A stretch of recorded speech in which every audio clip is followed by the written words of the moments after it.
YCP నేత కుటుంబానికి మాజీ ఎమ్మెల్యే ప్రసన్న పరామర్శ. చిత్రపటానికి పూలమాలను వేసి ప్రగాఢ సానుభూతి తెలిపిన ప్రసన్న. వెడవలూరు మండలం దంపూరు వైసీపీ నేత సోనం సీనయ్య మాతృమూర్తి ఇటీవల మృతి చెందారు. సమాచారంతో కోవూరు మాజీ ఎమ్మెల్యే నల్లపరెడ్డి ప్రసన్నకుమార్ రెడ్డి వైసీపీ నేతలతో కలిసి శనివారం కుటుంబ సభ్యులను పరామర్శించారు. చిత్రపటానికి పూలమాలను వేసి నివాళులర్పించి ప్రగాఢ సానుభూతి తెలిపారు.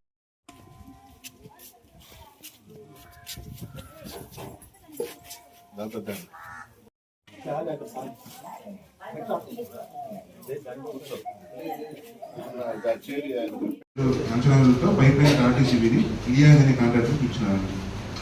ఆ రోజు వచ్చి స్ట్రీట్ లైట్స్ అండి 5 లక్షలకి పోయినసారి మనం తీర్మానం చేసుకున్నాము. దానికి